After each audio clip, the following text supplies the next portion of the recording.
Welcome to Roz's Home Chef Cooking Blog again. Today, why aren't you working with me? Hang on, my videotape just decided to, my camera decided to be curmudgeonly with me all of a sudden. Okay, so today we are making Buttermilk-Ranch Chicken with mashed carrots and green beans.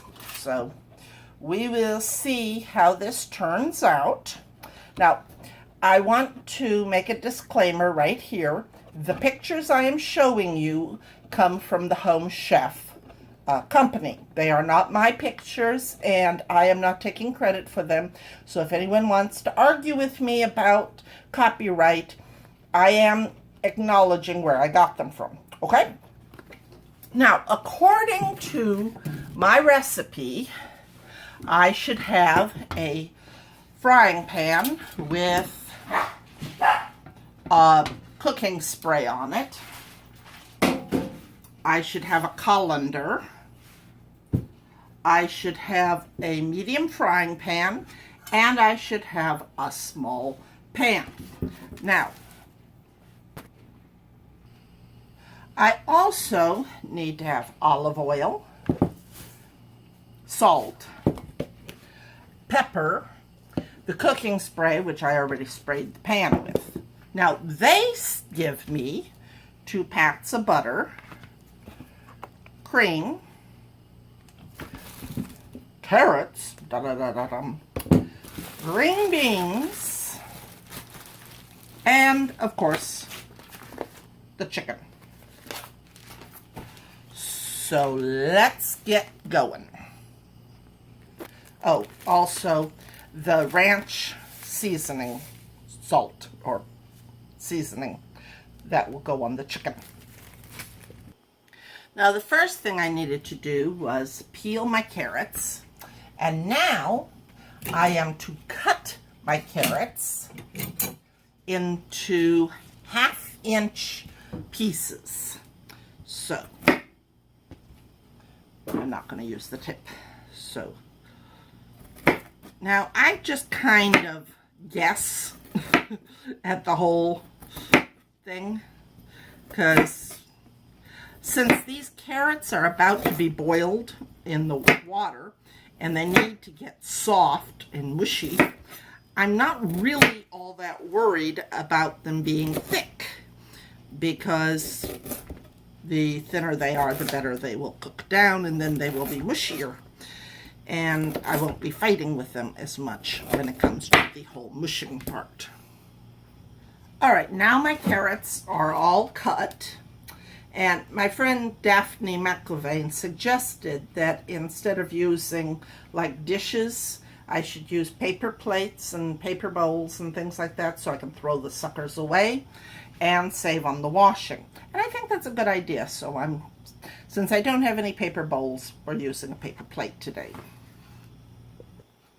Alright, now I am to trim the ends off of all the little green beans. Now, I'm not going to be putting them on a paper plate because they've got to be tossed with oil and salt and pepper, so I will be putting them in this bag. Let's get going. Now, I'm almost done with the whole cutting of the green beans down. Now, you will notice that some of the pieces, the ends, are longer than you would necessarily think. This is because I didn't get this cooked like this weekend. I get 3 meals a week from Home Chef, and I try to get them done during the weekend, but this weekend defied logic and I didn't get them done. So, my beans have gotten kind of funky, and nobody wants funky beans, unless of course you're a disco person. Alright, so now I have my green beans in my bag, and I'm supposed to put about a teaspoon of olive oil. I'm putting my usual excessive amount. I'm also supposed to put 1/4 of a teaspoon of pepper, and I have 1/8 of a spoon here. I'm not quite sure where my 1/4 got off to. It's hiding from me. But it also says I should put in a pinch of salt. So, pinch. Now, I am to toss. Now, I find this works the best for the whole tossing thing because, you know, I tend to have green beans flying off if I try to toss it in a bowl or if I try to toss it in a flat pan. This just works better to toss. So now it is all tossed. Now I will put it on my pan, put it in my oven at 400 degrees, and I will cook it for at least 18 minutes. Possibly more, because in the past when I have roasted my beans, they come out still hard, and my father grumbles at me.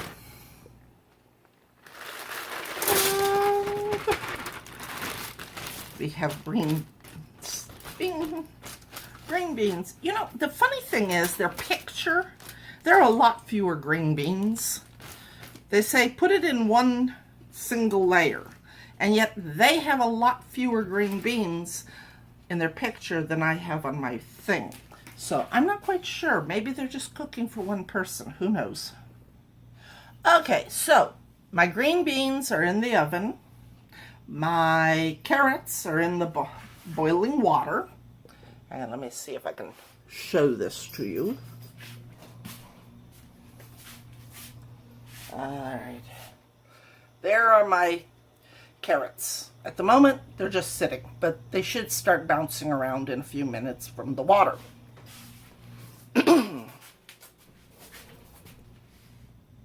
Okay, so now my next thing, after I wipe my hands down with a Clorox thing to make sure I don't have any germies or anything hiding on my hands. Cleanliness is very important because sickness, as I said before, is a real bummer. Okay, so now I must cut open my chicken and put it on my paper and pat it dry. That was something else that I had not known prior to doing this, is that you had to pat meat dry. I used to just, you know, I took it out and I just kind of went at it. But now I know you must pat the little suckers dry and then use salt and pepper them. So life is all about living and learning and learning and living. Because if you don't learn, you sometimes don't live. Especially when you're dealing with chicken, which is a primary source of salmonella. So I pull this little guy out, and I pull this little guy out, and I get rid of this carefully. All right, so now my chicken is lying there all naked. Hey! And my cat just tried to catch me. I love my cat, I truly do, but she sometimes makes me a little on the crazy side. But that's a job of a cat, okay? So now I have patted my chicken dry, and it says I should use half of my seasoning, which apparently has sprung a leak. So I don't know how it sprang a leak, but I'm going to use that leak to put on my chicken, because it says I've got to put this seasoning on both sides. Don't ask me. This is a new thing to me too. Okay? So I'm now, and I like to put the meat on a different paper towel for the second half of it, just because the the one it's on tends to get kind of, well, wet. And I'm always afraid it's going to, like, wipe off whatever seasoning I put on. So I should still have enough for my sauce. Cat, seriously, don't do that. Now, after you have done the chicken, again, use the Clorox to clean up where the chicken was, because we don't want any bacteria hiding there. And then we shall move on.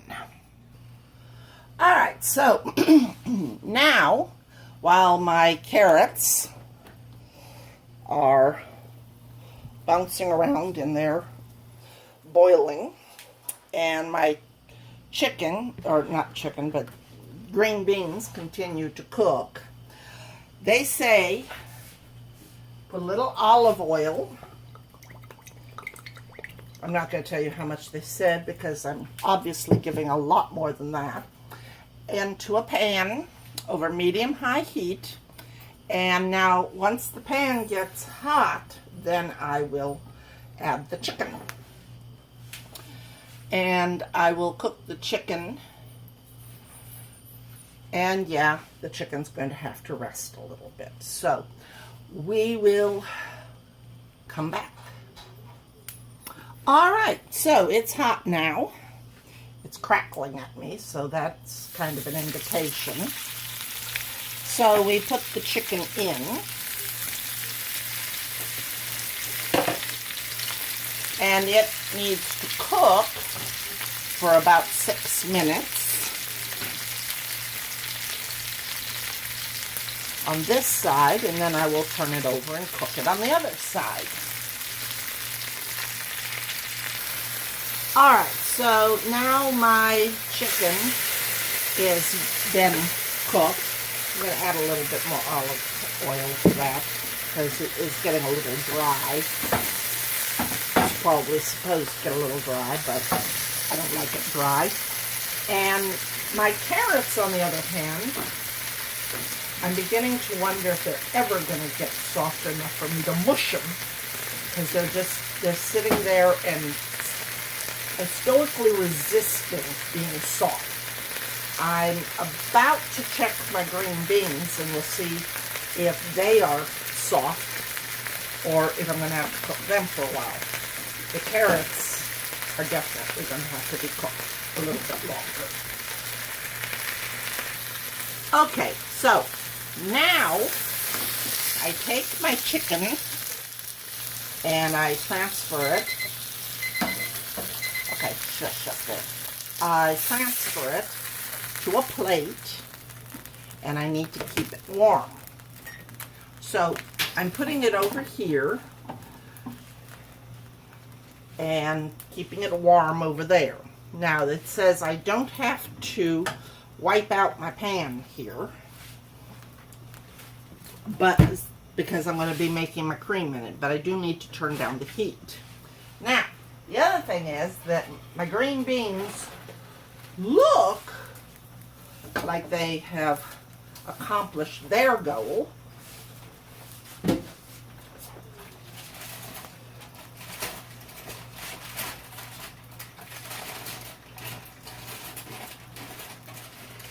So I'm just going to kind of let them stay in the warm oven, because I've turned off my oven now. And at the risk of killing my poor little plastic plate here, I'm going to set it on another plate, and I'm going to set it in here to stay warm too. This means kind of dodging around the open oven, but there it is. Now, as for my carrots, these little suckers are still hard as little rocks, which is very annoying, but you do what you got to do and hope for the best.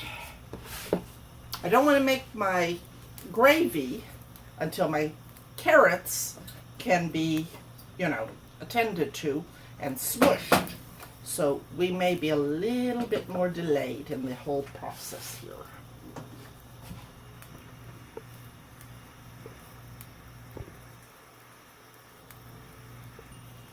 Okay. I have been poking these things with a fork, and while they're not super mushy, I think I can probably smush them. So that's what I'm going to do. Alright, so I pour the carrots out into my colander to a great deal of steam. And now I'm supposed to pour it back into the pan and add the butter and the salt and pepper.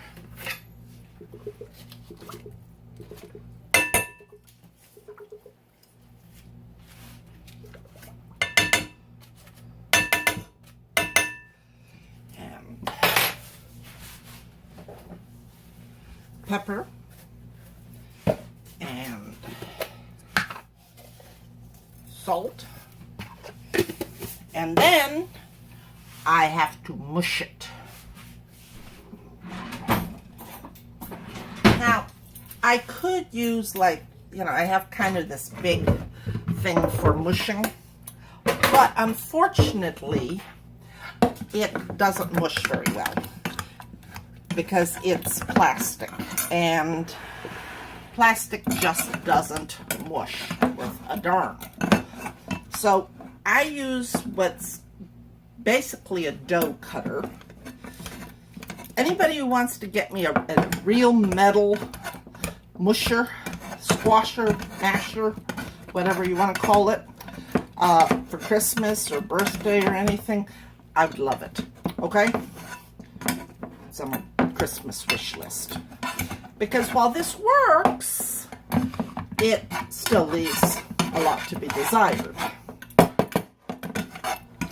So I will get back to you once I'm done mushing.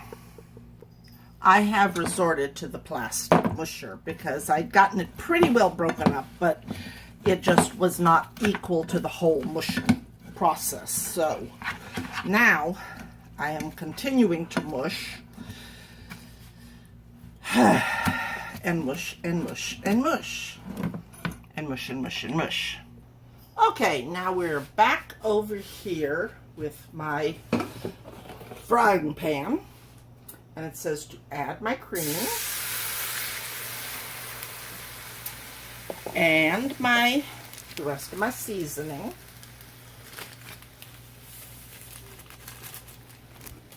And I am to stir it. And it says to bring it to a simmer, which it pretty much just went crazy there suddenly.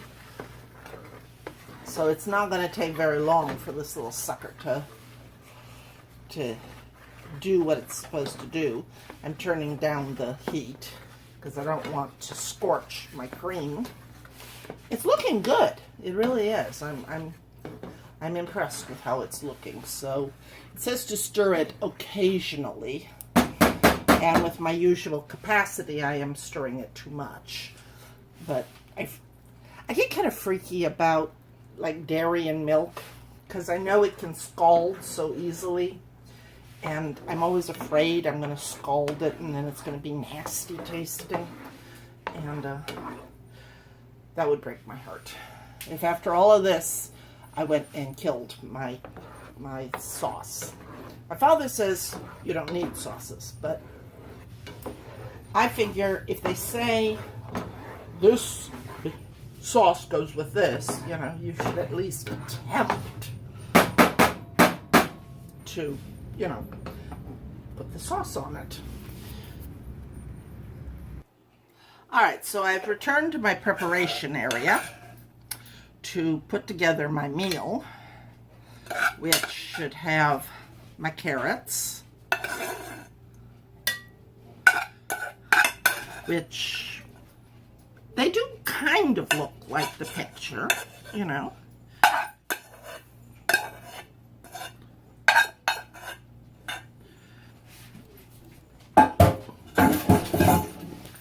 I should also have my green beans, which do not look like the picture.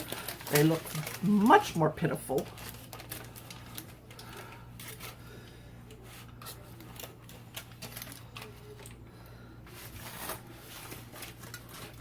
But then again, they look kind of pitiful to begin with. And my chicken, which is actually looking pretty good. We'll see how it tastes. And pour the juices back over it, return them. And now,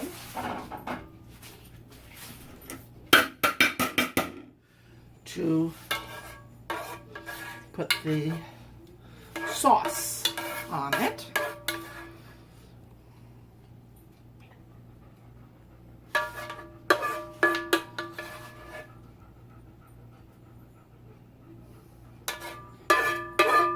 I'm going to put more sauce on mine because as I said, my father does not think sauce is all that important, but I also don't want to chintz him out of his sauce.